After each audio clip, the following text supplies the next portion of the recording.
नमस्कार। आप देख रहे हैं एफिडेविट लाइव। मैं हूं दीक्षा। अब तक की प्रमुख गतिविधियों पे आइए डालते हैं एक नजर। शासन के निर्देशों के क्रम में गोरखपुर में सीएम ग्रेड योजना के तहत विभिन्न सड़कों को स्मार्ट योजना के तर्ज पर किया जाएगा विकसित। जनपद में ठंड और बढ़ते कोहरे के प्रकोप की भयावता को देखते हुए जिला प्रशासन ने कक्षा 1 से 12 तक के सभी विद्यालयों को 31 जनवरी तक 10 बजे से 3 बजे तक संचालित किए जाने के दिए निर्देश। जिले में अटल आवासीय विद्यालय योजना के तहत होने वाले प्रवेश परीक्षा की तिथियों में हुआ परिवर्तन। आज से 3 दिवसीय प्रदेश स्तरीय सीनियर पुरुष कुश्ती प्रतियोगिता हुई आरंभ। और अब गतिविधियां विस्तार से। शासन के निर्देशों के क्रम में गोरखपुर में सीडीएम ग्रेड योजना के तहत विभिन्न सड़कों को स्मार्ट योजना के तर्ज पर विकसित किए जाने का कार्य जल्द ही आरंभ हो जाएगा। इस संबंध में मीडिया कर्मियों को जानकारी देते हुए नगर आयुक्त गौरव सिंह सोगरवाल ने बताया कि योजना के तहत गोलघर और उसके आसपास की सड़कों को जल्द ही विकसित किया जाएगा।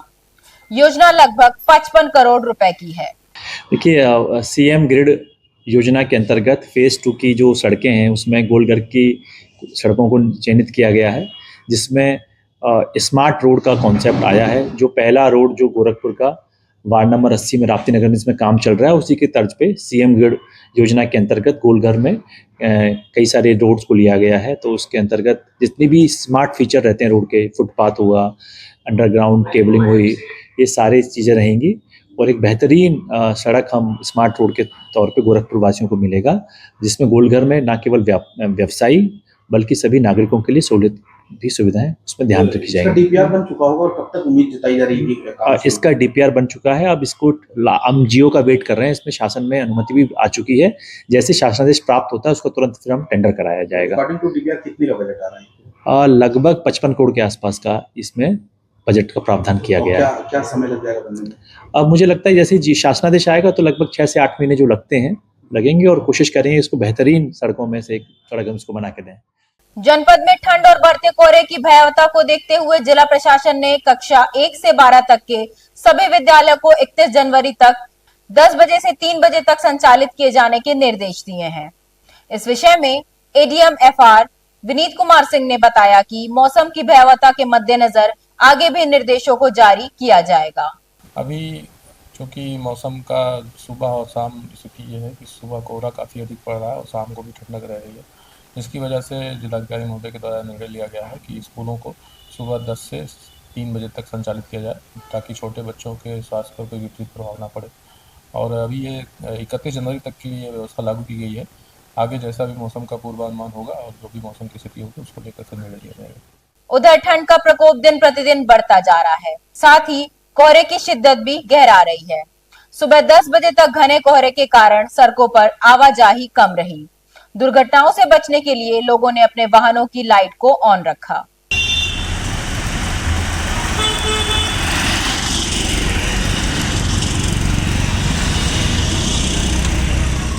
जिले में अटल आवासीय विद्यालय योजना के तहत होने वाले प्रवेश परीक्षा की तिथियों में परिवर्तन किया गया है।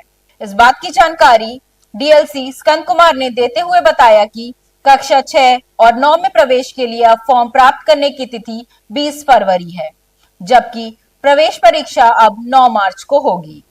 अटल आवासीय विद्यालय में जो एंट्रेंस एग्ज़ाम क्लास 6 के लिए और 9th के लिए होना था इस वित्तीय वर्ष में, या जिसको एजुकेशनल ईयर बोल सकते हैं 2025 में, ये पहले जो डेट था फॉर्म लेने का वो 25/1/25 था और 9 फरवरी को इसका एग्ज़ाम होना था।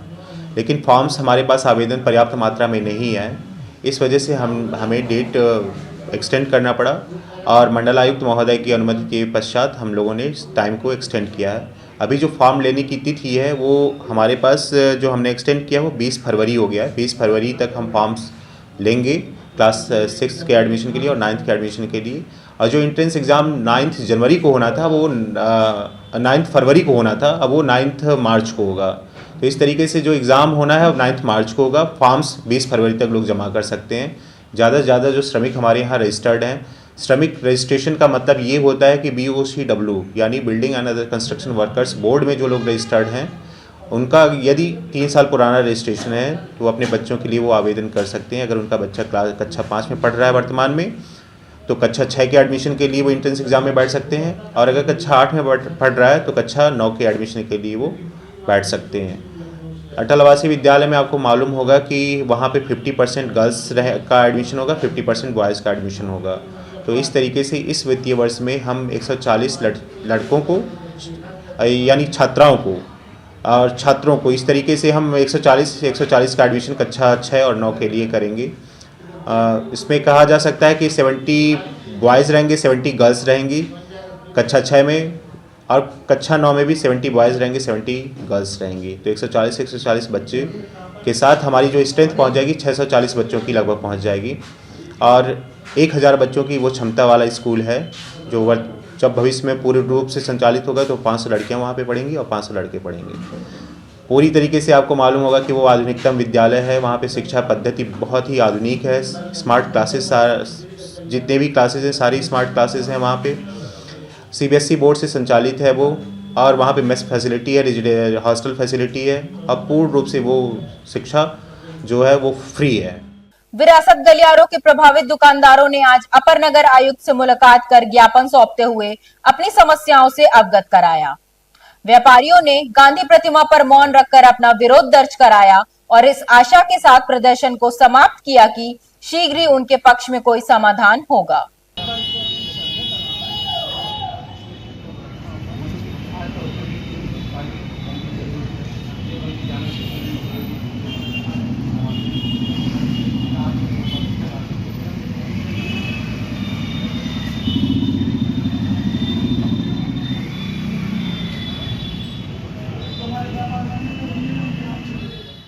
रीजनल स्पोर्ट्स स्टेडियम पर आज से 3 दिवसीय प्रदेश स्तरीय सीनियर पुरुष कुश्ती प्रतियोगिता आरंभ हो गया। प्रतियोगिता का शुभारंभ जिला कुश्ती संघ के अध्यक्ष दिनेश सिंह ने किया।